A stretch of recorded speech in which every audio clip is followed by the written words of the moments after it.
Bom dia a todos, o meu nome é Daniela Ferreira, estou aqui a convite da Associação de Yoga Integral de Portugal, pela minha mestre Swami Nitara, Beatriz Cachi. Estou aqui para compartilhar convosco o resultado do meu trabalho de investigação científica depois de ter feito o Masters de Yoga Integral de Portugal, portanto este foi o meu trabalho de Masters.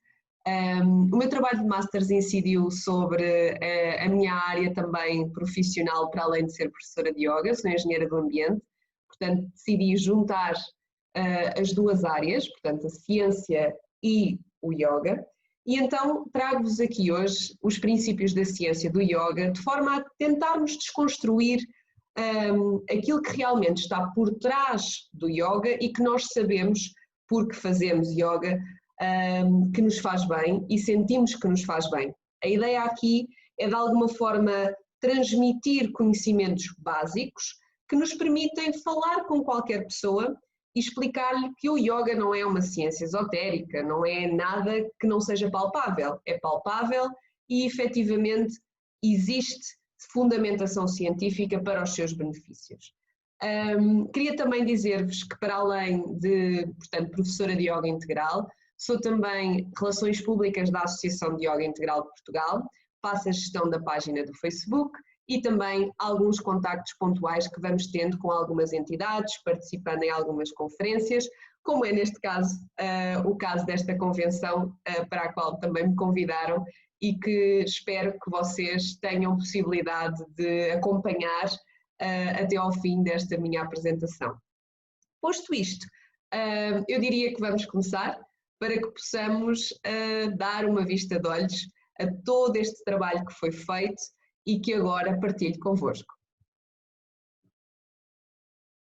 Vamos então começar por olhar ao quem sou eu e porque é que eu vou falar disto hoje. Então, como eu já vos disse há pouco, eu sou engenheira do ambiente de formação, formei-me no Instituto Superior Técnico, tenho mestrado integrado em Engenharia do Ambiente, que terminei em 2012, mas desde o início, desde 2007, pratiquei sempre yoga como uma forma de equilibrar, portanto, ambas as vivências. A formação em Engenharia é uma formação muito técnica, uma formação muito mental, portanto, levada a um extremo, pode acabar por desenvolver algumas pequenas obsessões, compulsões e até alguns problemas de ansiedade pelos quais eu passei. Portanto, de forma a tentar conciliar de forma saudável a exigência que me era pedida no curso e também a necessidade de vivência da vida, como nós a entendemos, encontrei no yoga desde 2007 essa possibilidade de equilíbrio e de reencontro comigo mesma. Portanto, em 2007 iniciei a minha prática, mas foi em 2016 que vim parar à Associação de Yoga Integral de Portugal, na tentativa de poder formar-me nesta disciplina que me parecia tão interessante e que me permitiu equilibrar a minha vida e as minhas vivências. Então, em 2016, decidi ingressar no curso de formação de professores, e durante esse ano foi um ano de transformação intenso para mim, da minha vida, e acabei por poder ter a possibilidade de ser formada como professora e, como gostei tanto, mantive o ano a seguir, em 2017, e tirei o curso de Masters de Yoga Integral. O trabalho de Masters final foi este que vos trago hoje, a ciência do yoga. Hoje trago-vos os princípios da ciência para que nós possamos olhar de uma forma mais leve e de forma mais resumida para este assunto, para que possamos ficar já com uma ideia de tudo aquilo que é tão denso, mas ao mesmo tempo de uma forma leve, que nos vai fazer lembrar das próximas vezes que estivermos a praticar. Vamos nos lembrar daquilo que eu também vos vou passar aqui e vai-nos dar um outro olhar sobre o yoga. Então, como eu vos disse, uma das coisas que eu quero fazer é desmistificar o yoga. Isto porque não sei como é que é noutros países, mas em Portugal a imagem do yoga ainda está muito associada a algo esotérico, a algo demasiado pouco palpável, tangível. Portanto, é importante trazer à realidade e poder falar com as pessoas de forma concreta, mostrar-lhes quais é que são os benefícios, mas mais do que benefícios são esses, dar-lhes uma explicação que credibilize esses benefícios, portanto, que lhes permite perceber que, na verdade, aquilo que elas vão experimentar está enraizado na ciência e que a ciência explica isso, tal e qual como um médico explica antes de um procedimento cirúrgico como é que vai ser todo o processo. Se nós tivermos a capacidade de explicar de forma simples a uma pessoa o que é que vai acontecer no seu corpo durante uma prática de yoga, a pessoa vai ter mais possibilidade de se sentir confortável com aquilo que vai fazer e por essa razão vai estar mais atento ao seu corpo, vai se calhar até equacionar a prática de yoga do que, por exemplo, não termos a capacidade de o fazer e de explicar, porque pode limitar então a escolha dessa pessoa. Então vamos desmistificar o yoga e vamos mostrar um pouquinho mais, olhando agora com outras lentes. Portanto, nós estamos habituados a pensar o yoga da forma clássica, oriental, e eu convido-vos a olhar para o yoga, não só para o conceito, mas também para a prática, do ponto de vista mais científico. Portanto, vamos colocar aqui as lentes do cientista e vamos olhar então para estes conceitos. Claro que no vosso caso eu não precisaria de vos dar este enquadramento, uma vez que o yoga é algo que vivem, respiram e diariamente lidam com. Mas para podermos ir ao cerne da questão, temos que começar no início a olhar para o conceito em si. Portanto, o conceito de yoga, como o próprio nome do sânscrito traduzido indica, significa união. Este conceito já vem mais ou menos de há 3.000 anos atrás, provavelmente mais antigo, à volta de 5.000 anos. Não é possível, como nós todos sabemos, identificar uma altura específica a quando do aparecimento do yoga, sobretudo porque o yoga estava muito enraizado em tradição oral, portanto, transmissão oral através dos Vedas, e por essa razão não é possível concretizar, ainda que se saiba que à partida tenha sido aqui no Vale do Indo, que ele foi originário, aliás, mas podemos olhar sempre para ele do ponto de vista daquilo que ele sempre foi e naquilo em que ele se teve que tornar, sobretudo no Ocidente, para que pudesse ser acomodado. Portanto, ele sempre teve esta perspectiva de filosofia com o objetivo de alcançar a plenitude e a serenidade, portanto, alcançar o samadhi. Mas nós sabemos que para o yoga ser de alguma forma consumido e poder ter sido de alguma forma penetrado na nossa cultura ocidental, ele teve que ser adaptado e começou-se a transformar em algo mais corporal, portanto a prática dos exercícios corporais começaram a ser desenvolvidos para que se pudesse incorporar através da prática essa própria filosofia.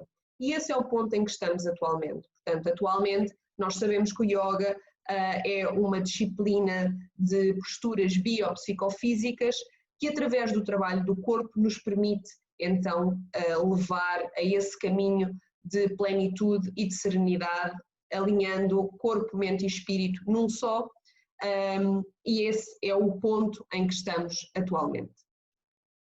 Mas, como vos tinha dito, nós vamos procurar olhar para o yoga não como temos visto até então, portanto com esta pequenina perspectiva mais oriental, e eu convido-vos a olhar para o yoga através das tais lentes do cientista. Como é que vamos fazer isto? Para olharmos através destas lentes do cientista, nós temos que olhar para conceitos-chave. Portanto, quais é que são os conceitos-chave que nós não vamos poder perder de vista e que vamos ter que ter sempre em mente quando estamos a olhar para o yoga como algo científico? Temos estes 5 primeiros conceitos base, princípios base, que não nos podemos nunca esquecer. O principal é o corpo-mente. Depois, à volta deste conceito, e de forma muito próxima, surgem o conceito de equilíbrio homeostático, o conceito de epigenética, o conceito de sistema nervoso e o conceito de neuroplasticidade. Portanto, com base nestes 5 conceitos, nós conseguimos completamente mudar a perspectiva e a visão do yoga, orientando para uma visão mais científica. E atenção que a visão científica não é uma visão desprovida de espiritualidade, é uma visão concreta, humana e até bastante espiritual na medida em que olhamos para o sistema como um todo. Portanto, não estamos a tirar aqui uma perspectiva de conexão com aquilo que é interior, mas estamos até a olhar para o nosso interior, perceber como é que ele funciona e não nos deixamos de maravilhar com a forma como tudo isto está montado. Essa é a principal razão pela qual eu também quero passar a imagem de que a ciência não é algo sem coração. Na verdade, a ciência permite alavancar esse coração, explicando como é que ele funciona, mas não deixando de o fazer sentir. Esse é o principal objetivo também de eu trazer a ciência a este tema.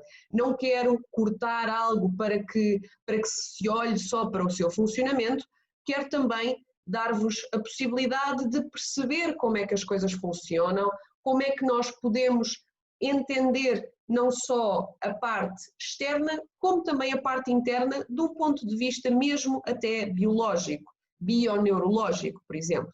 Então vamos olhar aqui para estes princípios base que não podemos perder de vista. Eu diria que o primeiro conceito mais fundamental que temos que ter em conta é o conceito de corpo-mente.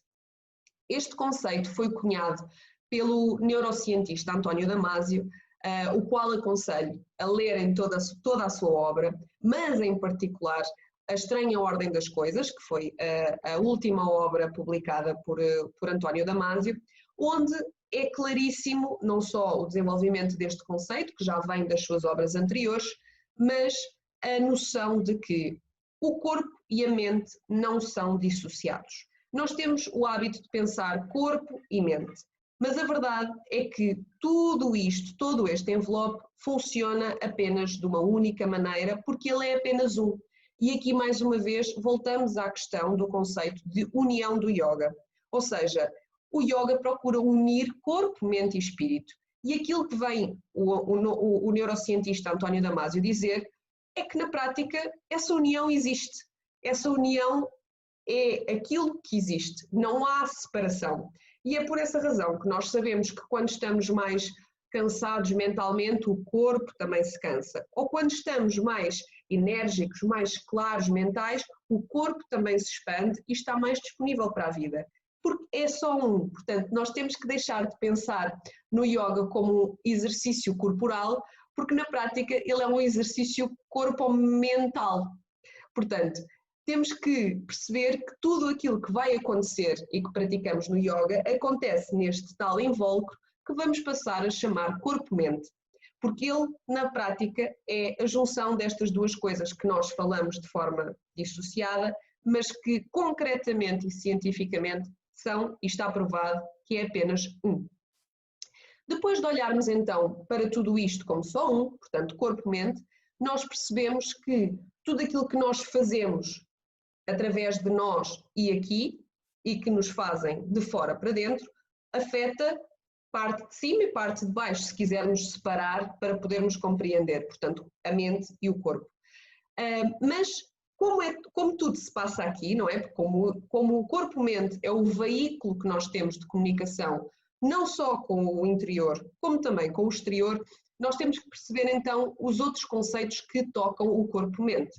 Vamos então olhar para o equilíbrio homeostático. O equilíbrio homeostático é um princípio que vem da origem da célula. A célula tem duas funções, crescer e reproduzir-se. Sempre. Ela não precisa que lhe digam, ela não precisa que alguém a motive, ela vai ter sempre o princípio de crescer e reproduzir-se. E como é que ela faz isto? Ela vai fazendo isso, fazendo a leitura do ambiente que está à sua volta e adaptando-se a esse ambiente. Sempre que ela se adapta a esse ambiente, ela está a entrar num novo estado de equilíbrio. Então, esta capacidade de equilíbrio homeostático é a capacidade que a célula tem de se adaptar à circunstância do ambiente exterior. Imaginemos, tal e qual como eu tenho aqui este exemplo, temos bactérias. Portanto, as bactérias que nós tipicamente, bactérias más, porque também existem bactérias boas, se as tratarmos com um antibiótico, nós vamos tentar matá-las. O que é que acontece? Como a célula quer resistir, ela vai desenvolver internamente capacidades no seu ADN para resistir a esse antibiótico. E ela vai se adaptar, entrando nesse novo estado de equilíbrio, para conseguir tornar-se resistente e continuar a proliferar. Então, esta capacidade de equilíbrio homeostático é a capacidade que não só as células têm, mas nós temos, porque somos formados por células, de nos adaptarmos à mudança e entrarmos num novo estado de equilíbrio sem que morramos ou sem que tenhamos problemas de maior. Vamos supor, estamos num dia solarengo, suamos e por qualquer razão apanhamos correntes de ar e constipamos-nos. Nós estávamos num estado de equilíbrio, digamos assim, saudável, e de repente vem uma constipação que nós temos que combater. E o nosso corpo vai combatê-la porque ele sabe que aquele vai ser outro momento de equilíbrio e ele vai, de alguma forma, providenciar as ferramentas necessárias para combater essa infecção. Pronto. Portanto, este é o segundo conceito. Vamos para o outro conceito, que é o conceito de epigenética. O conceito de epigenética é um conceito que também é muito, muito importante quando olhamos para o yoga do ponto de vista científico, porque é aquele que nos diz que, na verdade, nós não somos só os nossos genes. Ou seja, significa que os nossos genes são influenciados por aquilo que fazemos. Até então nós achávamos que éramos condenados pela genética do nosso pai, da nossa mãe, e não tínhamos hipótese nenhuma de podermos divergir daquilo que nos traziam. A verdade é que essa componente é uma componente importante e ela acontece, mas nós podemos influenciar os nossos genes através daquilo que fazemos. Portanto, através da prática, por exemplo, de exercícios respiratórios, nós conseguimos aumentar a nossa capacidade pulmonar, porque os nossos genes, à medida que vão sendo praticados, vão se expressando de forma a termos cada vez mais capacidade pulmonar, como é o caso dos nadadores de alta competição. Temos que olhar ainda para mais dois conceitos. Um deles é o sistema nervoso, do qual não podemos fugir, porque o sistema nervoso é aquilo que nos permite sentir, portanto, é aquilo sobre o qual o yoga atua. O yoga só atua e só nos faz ter sensações e de alguma forma sentir alguma coisa, porque existe um sistema nervoso. O sistema nervoso é o caminho que nos permite, de alguma forma, levar até às extremidades, levar do cérebro até ao corpo, todas as sensações e todas essas sensações são codificadas através de impulsos elétricos. Se não tivéssemos sistema nervoso, não sentíamos, não tínhamos a capacidade de perceber o que se passa no exterior, o que se passa no interior e, por essa razão, estávamos inanimados. Este sistema nervoso, de uma forma simplista, pode ser dividido em sistema nervoso autónomo e sistema nervoso, portanto, o sistema nervoso central. E temos aqui, olhando para o sistema nervoso autónomo, o sistema nervoso simpático e o parasimpático.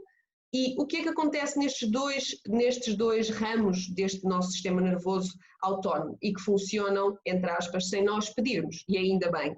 O sistema nervoso simpático é responsável pela parte de luta ou fuga, portanto, quando nos sentimos ameaçados, o sistema nervoso dispara a adrenalina, dispara toda a capacidade de nós reagirmos a uma situação.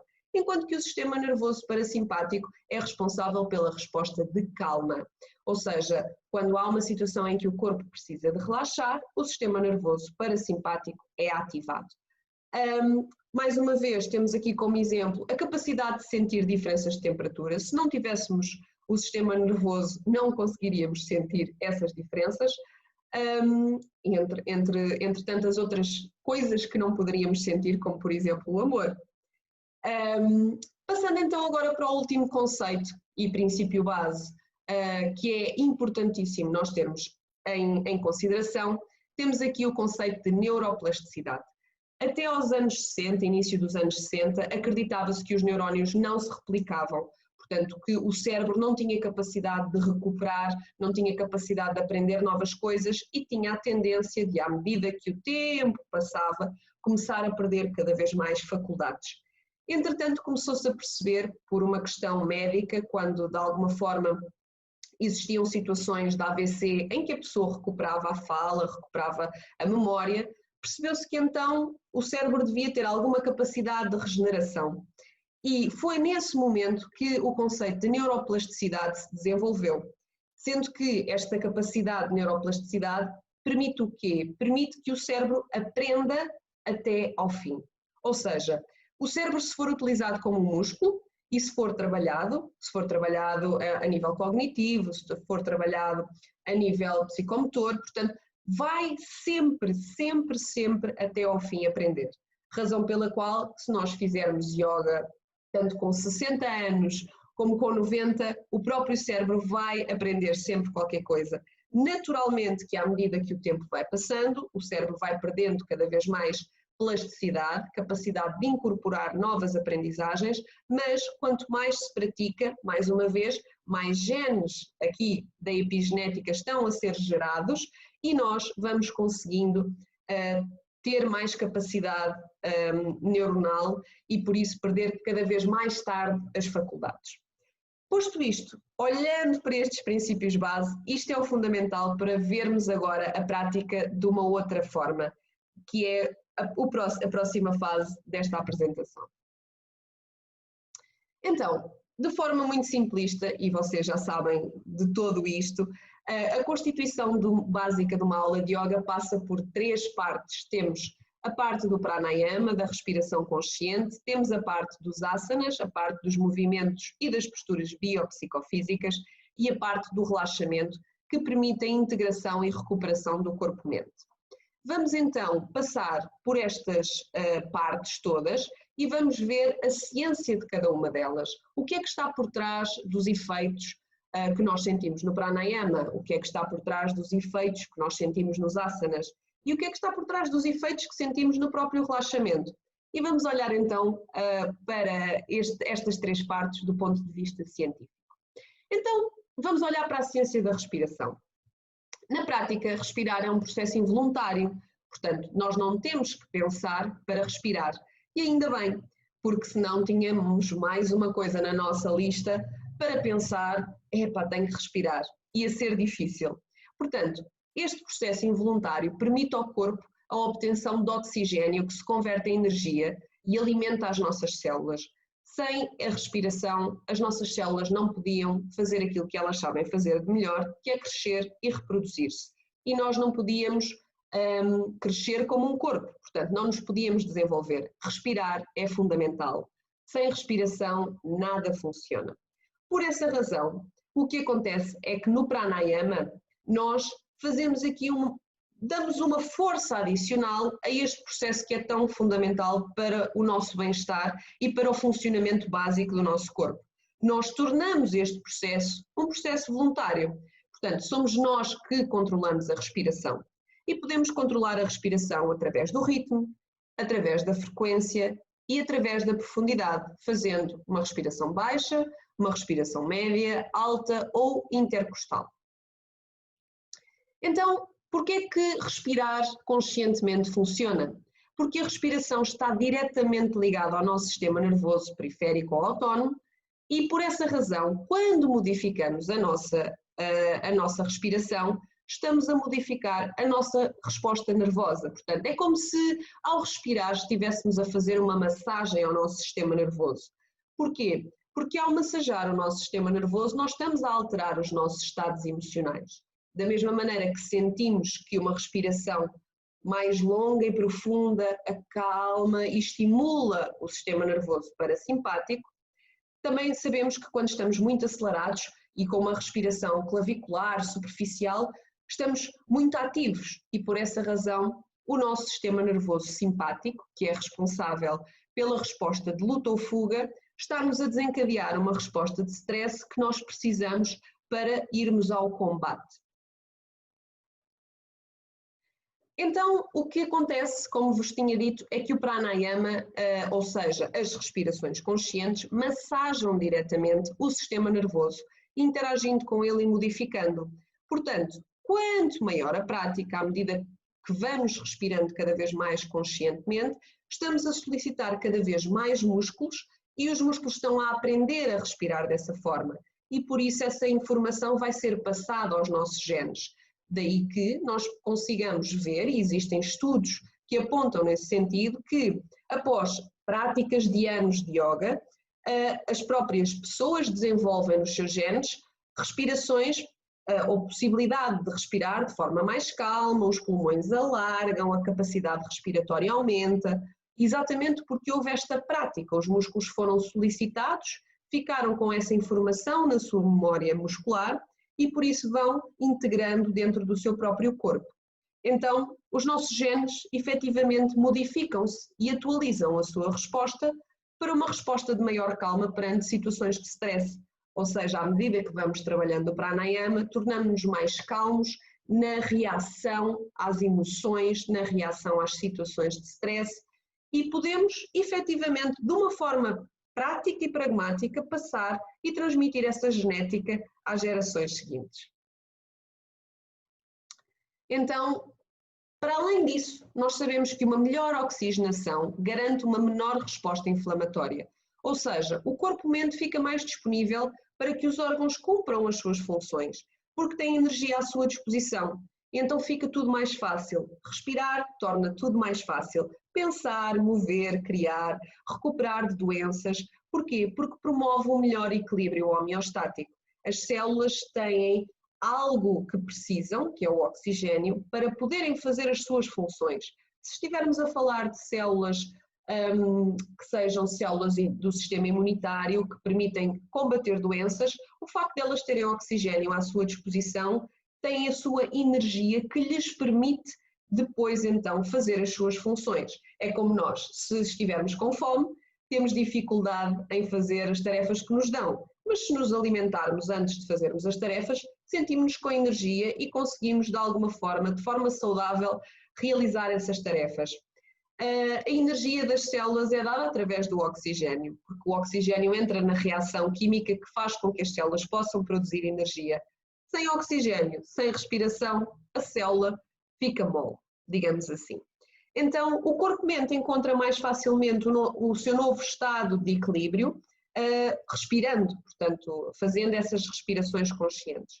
Quanto mais vezes se praticar a respiração consciente, maior a relação da aprendizagem do cérebro e estes movimentos vão surgir de forma automática, vamos integrando estes movimentos em momentos de maior ansiedade. Vamos aprender a reagir em momentos de maior ansiedade com mais calma. Então agora vamos olhar para a parte dos asanas. Vamos então olhar para a ciência do movimento. O que é que está por trás dos benefícios que nós sentimos quando fazemos então estes asanas? Então, como vimos, todos temos um corpo-mente e é através dele que interagimos com o mundo. Portanto, o corpo foi feito para mexer. E se o corpo não se mexe, o corpo fica rígido, fica tenso e ele inflama. Não funciona de forma saudável. Então, o que é que existe de tão importante dentro do corpo que o faça ter essa necessidade de se movimentar? É aquilo que nós esquecemos que temos, mas que é aquilo que nos permite movimentar de todas as formas e feitios, que é a nossa coluna vertebral. A nossa coluna vertebral protege e está diretamente ligada ao nosso sistema nervoso. Como podemos ver, todos estes pequeninos fios, digamos assim, são o nosso sistema nervoso, que está diretamente ligado a vários órgãos. Portanto, aqui em cima temos ligado às nossas glândulas salivares, nesta zona mais ligada à nossa traqueia e aqui à nossa entrada dos pulmões, na zona mais central ligada ao nosso coração e assim sucessivamente. Portanto, tudo o que nós temos, digamos, por trás da coluna está ligado diretamente a ela através do sistema nervoso e interage diretamente através do sistema nervoso. Porquê é que a coluna vertebral é tão importante? Porque ela protege, lá está, o sistema nervoso de danos, portanto, e permite o comando dos órgãos internos. Ao movimentarmos então a coluna, na prática o que estamos a fazer é a estimular e a massajar não só o nosso sistema nervoso, mas porque estamos a estimular o sistema nervoso, estamos a movimentar e a mexer diretamente com os nossos órgãos internos.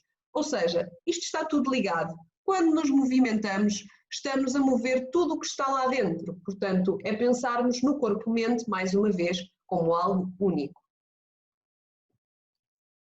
Então, olhamos aqui agora para a nossa coluna e as partes da nossa coluna e vamos olhar que partes do sistema nervoso é que estão relacionados com as várias partes da coluna. A nossa parte cervical está diretamente ligada ao sistema nervoso parasimpático, responsável pela resposta de calma, da mesma maneira que a nossa zona lombar e a nossa zona sacral. É daqui que partem as terminações nervosas do sistema nervoso parasimpático. Na parte mais central, na parte torácica, temos o sistema nervoso simpático. Portanto, o que acontece é que, quando nós estamos a movimentar a nossa cervical, estamos a estimular uma resposta de calma, da mesma maneira que a nossa lombar e a nossa sacral, porque o sistema nervoso parasimpático parte daqui. Quando estamos a fazer respirações ou movimentos que trabalham mais a nossa parte torácica, nós até sentimos, o coração acelera mais, os pulmões também irrigam mais. Então estamos a ativar o sistema nervoso simpático, que é o responsável pela resposta de stress. E o stress não precisa de ser mau. O stress só é mau quando é em excesso. É o stress no sentido de nos dar aquela energia que nos permite lidar com alguma coisa que está para acontecer. Então, mais uma vez, como vos disse, sempre que nos movimentamos, estamos a estimular órgãos internos e o sistema nervoso.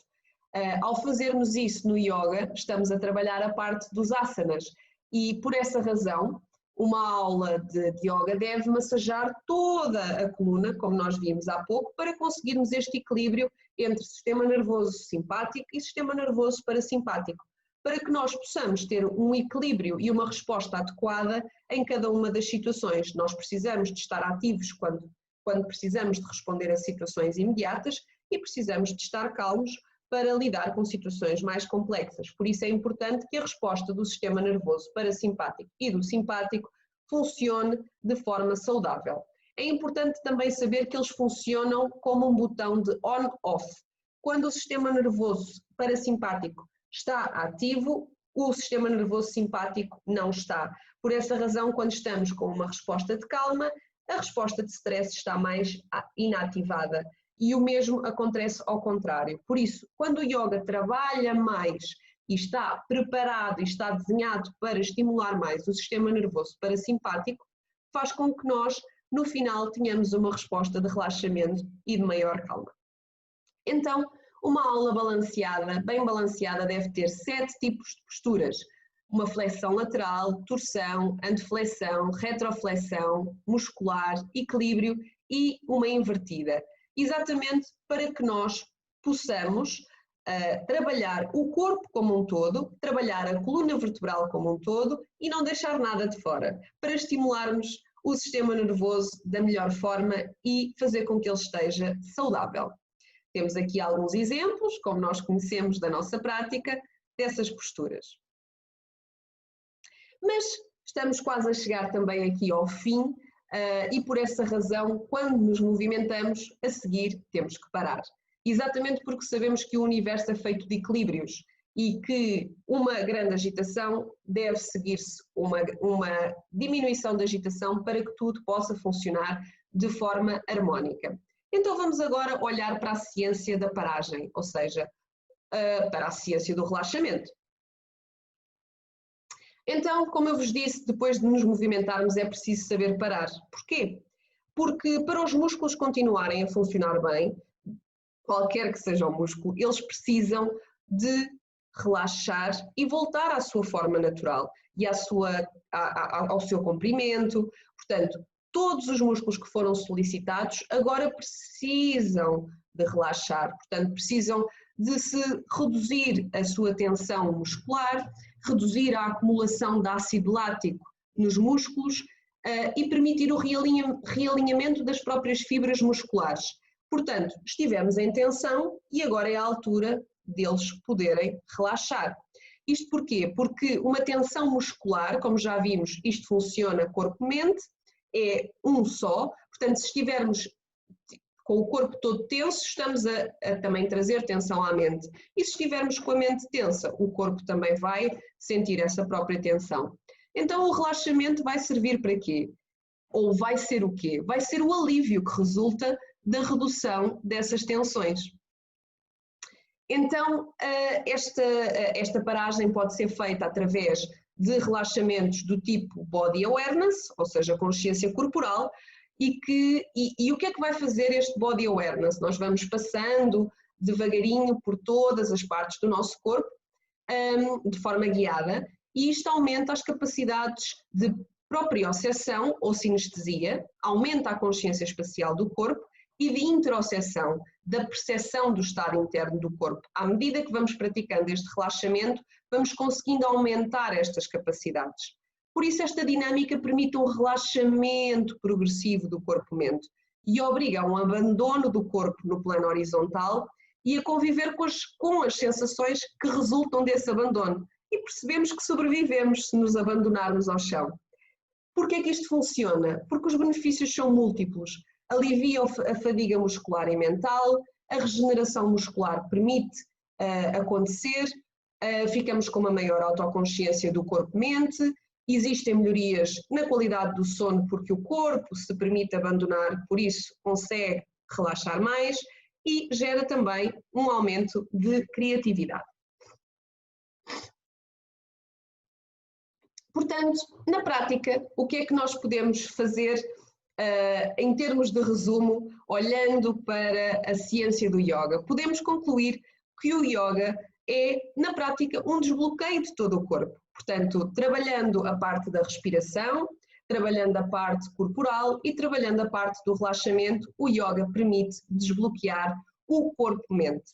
Esse conceito que não nos podemos esquecer, perceber que a união existe dentro de nós, dentro deste envelope, não é só um corpo, não é uma mente, é um corpo-mente em conjunto que o yoga trabalha de forma completa, de forma holística e que permite desbloquear todas as tensões e fazer com que o corpo seja mais saudável.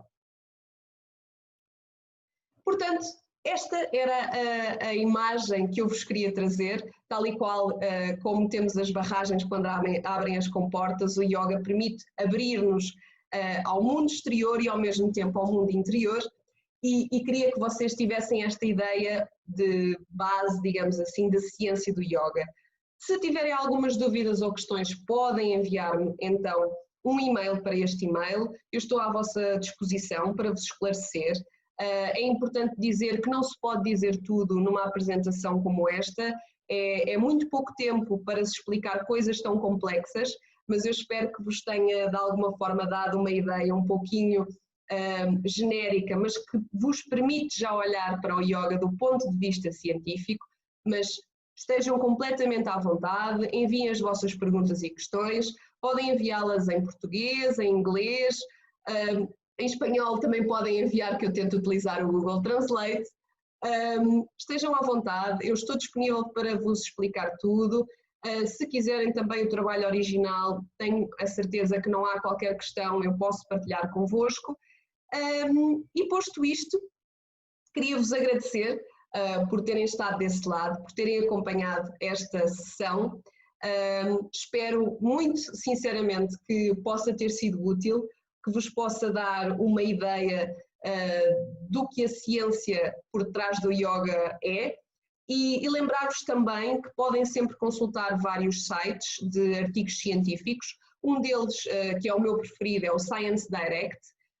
Podem pesquisar pela keyword yoga e perceber a quantidade enorme de artigos científicos que já existem sobre yoga, sobre os seus benefícios e sobre tudo aquilo que nós falámos, às vezes com uma linguagem um bocadinho mais complicada, mas se tiverem interesse em algum artigo, por favor, comuniquem-me, eu depois tento fazer-vos chegar esse artigo, os artigos normalmente são pagos, mas eu vou tentar aceder a eles uma vez que ainda tenho ligações diretas com o técnico, portanto tenho a possibilidade, como trabalhei em investigação científica, tenho a possibilidade de ter acesso a esse repositório.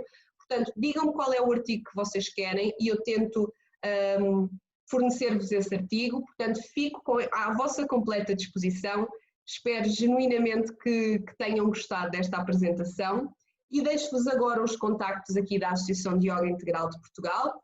Tem aqui o nosso site e também tem o nosso Facebook, que, como eu já vos disse, é alimentado por mim em termos de conteúdos.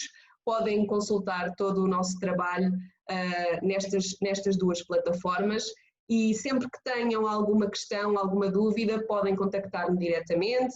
Se tiverem alguma ideia também, por favor, contactem-nos diretamente para que possamos juntos trabalhar. Estamos numa era que nos vai permitir juntar cada vez mais as várias partes do mundo, portanto, hoje em dia torna-se cada vez mais fácil chegarmos à Argentina, chegarmos a Londres, chegarmos à África do Sul. Temos essa possibilidade e exatamente por termos essa possibilidade, eu acredito que nós vamos começar a construir, se não estamos já a construir um mundo melhor, um mundo mais global, onde a individualidade de cada um possa contribuir para um bem maior e para que todos os seres, sem exceção, possam encontrar aquilo que nós mais precisamos, que é a paz. Obrigada.